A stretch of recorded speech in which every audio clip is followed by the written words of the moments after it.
सो हे पवित्र भाइयों, तुम जो स्वर्गीय बुलाहट में भागी हो, उस प्रेरित और महायाजक यीशु पर जिसे हम अंगीकार करते हैं ध्यान करो। इब्रानियों 3:1, जो अपने नियुक्त करने वाले के लिए विश्वास योग्य था, जैसा मूसा भी उसके सारे घर में था। इब्रानियों 3:2, क्योंकि वह मूसा से इतना बढ़कर महिमा के योग्य समझा गया है, जितना कि घर का बनाने वाला घर से बढ़कर आदर रखता है। इब्रानियों 3:3, क्योंकि हर एक घर का कोई न कोई बनाने वाला होता है, पर जिसने सब कुछ बनाया वह परमेश्वर है। इब्रानियों 3:4, मूसा तो उसके सारे घर में सेवक की नाइन विश्वास योग्य रहा कि जिन बातों का वर्णन होने वाला था उनकी गवाही दे। इब्रानियों 3:5, पर मसीह पुत्र की नाइन उसके घर का अधिकारी है, और उसका घर हम हैं यदि हम साहस पर और अपनी आशा के घमंड पर अंत तक दृढ़ता से स्थिर रहें।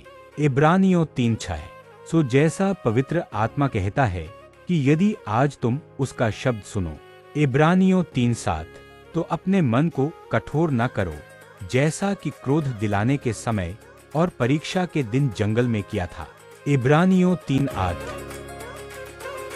जहां तुम्हारे बाप दादों ने मुझे जांच कर परखा और 40 वर्ष तक मेरे काम देखे।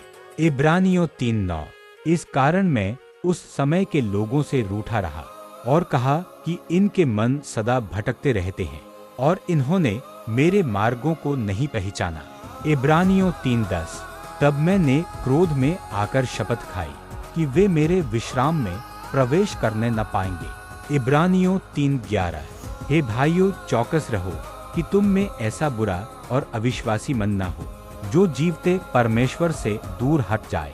इब्रानियों 3:12, वरन जिस दिन तक आज का दिन कहा जाता है, हर दिन एक दूसरे को समझाते रहो, ऐसा न हो कि तुम में से कोई जन पाप के छल में आकर कठोर हो जाए।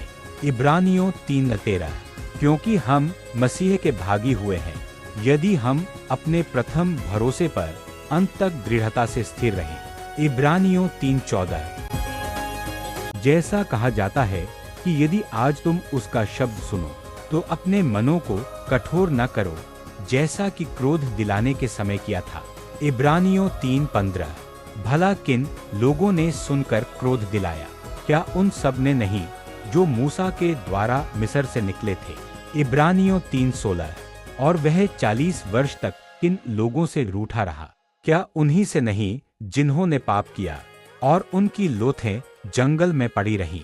इब्रानियों 3:17, और उसने किन से शपथ खाई कि तुम मेरे विश्राम में प्रवेश करने न पाओगे? केवल उनसे जिन्होंने आज्ञा न मानी। इब्रानियों 3:18, सो हम देखते हैं कि वे अविश्वास के कारण प्रवेश न कर सके। इब्रानियों 3:19,